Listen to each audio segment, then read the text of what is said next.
नमस्कार, मी संगीता स्वागत करते तुमचे माझ्या संगीता व्लॉग अँड रेसिपीज या नवीन मराठी यूट्यूब चॅनलमध्ये. तर सर्व ताईंना मला सांगायचे आहे की आज आहे बुधवार दिनांक 12 ऑगस्ट 2026 आणि आज आहे दीप अमावस्या. दीप अमावस्याला आपण दर अमावस्या, आषाढी अमावस्या असेही म्हणतो. दीप अमावस्येच्या दिवशी विशेष करून दिव्याला महत्त्व दिले जाते. दीप पूजन करून आपण एक प्रकारे श्रावणाच्या स्वागताची तयारीच करतो. दीपपूजन केल्यामुळे आपल्याला सुख, शांती तसेच आरोग्य, आयु ह्या गोष्टीची प्राप्ती होते. शास्त्रानुसार सांगायचे झाले तर आपल्या कुटुंबातील प्रत्येकाचे आरोग्य हे उत्तम आणि निरोगी राहते. पूजन केल्यामुळे घरातील दारिद्र्य, रोगराई तसेच नकारात्मकता दूर होऊन घरात वर्षभर ज्ञानाचा आणि आनंदाचा प्रकाश पसरतो. म्हणून दीपपूजन करणे महत्त्वाचे आहे. चला मग आज मी हे दीपपूजन साध्या सोप्या पद्धतीने कसे करते ते तुम्हाला सांगते. जरुरी नाही की आपल्या घरात तांब्या, पितळीचे, चांदीचे दिवे असायला पाहिजेत ताईंनो. जसं आपल्या घरात जसं असेल तशा प्रकारे आपण दीपपूजन करू शकतो. चला मग आता दीपपूजन करून घेते. आणि हो ताईंनो, या पूजेला विशेष करून कणकेच्या दिव्यांचा मोठा मान आहे. म्हणून आपापल्या पद्धतीनुसार 7, 11, 21 असे कणकेचे दिवे करायचे आहेत. माझे दिवे राहिलेले आहेत म्हणून मी आता दिवे बनवून घेते आणि नंतर आपण दीपपूजनाला सुरुवात करू. चला मग ताईंनो, या ठिकाणी मी आधीच थोडा गूळ घालून थोडीशी कणिक मळून ठेवली होती आणि आता या कणकेचे दिवे बनवून घेते आणि वाफवून घेते.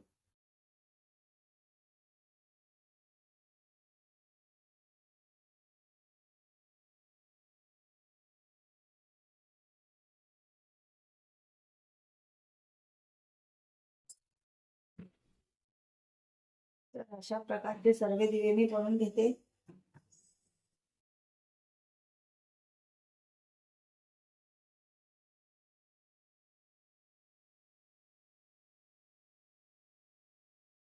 चला तर मग दीपपूजन करण्यासाठी आपण काय काय साहित्य घेतलेले आहे ते तुम्हाला दाखवते.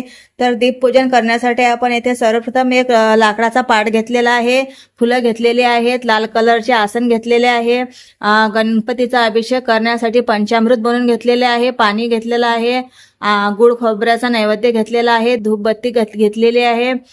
तसेच माझ्याकडे जास्त तांब्या पितळेचे दिवे नव्हते म्हणून मी हे दिवाळीला वापरतात ते मातीचे दिवे घेतलेले आहेत. दूध आणि साखरेचा नैवेद्य घेतलेला आहे, हळदी कुंकू घेतलेला आहे, विड्याची पानं घेतलेली आहेत, फुलं घेतलेली आहेत आणि कापूर घेतलेला आहे. अशा प्रकारे आम्ही सर्व साहित्य घेऊन ठेवलेले आहे आणि आता आपण पूजनाला सुरुवात करू.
शकता ताईंनो, इथे साध्या आणि सोप्या पद्धतीने माझं दीप अमावस्याचं दीपपूजन झालेलं आहे आणि एवढं प्रसन्न वाटत आहे ना. भर संध्याकाळची वेळ झालेली आहे, लक्ष्मी येण्याची वेळ झालेली आहे आणि आपल्या घरामध्ये दिव्यांचा असा झगमगाट झालेला आहे. पाहू शकता तुम्ही.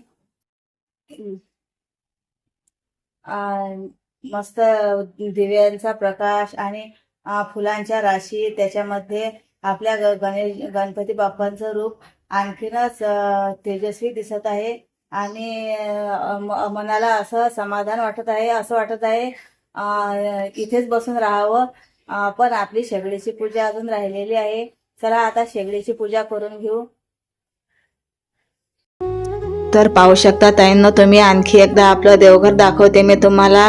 दिव्यांच्या प्रकाशात किती जास्त मनाला मोहून घेणारं दिसत आहे.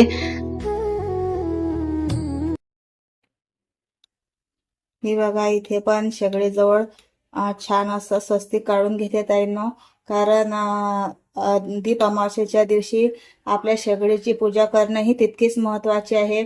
त्यामुळे मी शेगडीचीही पूजा करून घेते.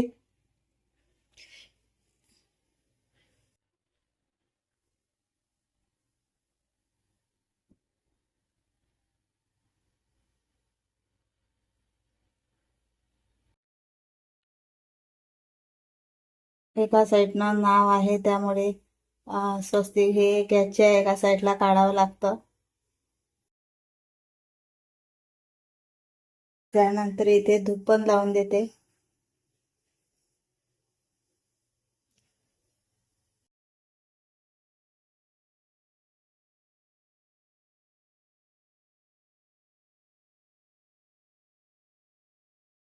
ही बघा, आपल्या गॅसच्या शेगडीची ही पूजा झालेली आहे आणि गॅसच्या मागच्या बाजूनेही एक स्वस्तिक काढून घेते स्टाईलवर.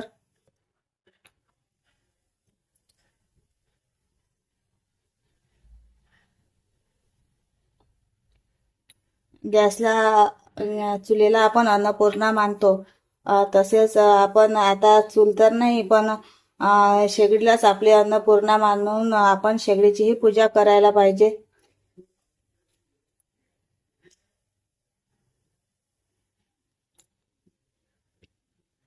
तर भिंतीवरही मी स्वस्तिक काढून घेतलेला आहे आणि गॅसचीही आपली पूजा झालेली आहे, बघू शकता. लक्ष्मी येण्याची वेळ झालेली आहे आणि आपलं दीपपूजन पण झालेलं आहे. तुम्ही जर काही कारणामुळे यावर्षी दीपपूजन केलं नसेल तर येणाऱ्या पुढच्या वर्षी दीप अमावस्येला दीपपूजन नक्कीच करा. आणि आजचा व्हिडिओ इथेच संपवते. भेटू उद्याच्या नवीन व्हिडिओमध्ये. आपला व्हिडिओ कसा वाटला हे कमेंटमध्ये नक्की सांगा. व्हिडिओ आवडला असेल तर लाईक करा आणि आपल्या चॅनलला जास्तीत जास्त सबस्क्राईब करा. भेटू उद्याच्या नवीन व्हिडिओमध्ये. तोपर्यंत सर्वांना बाय बाय.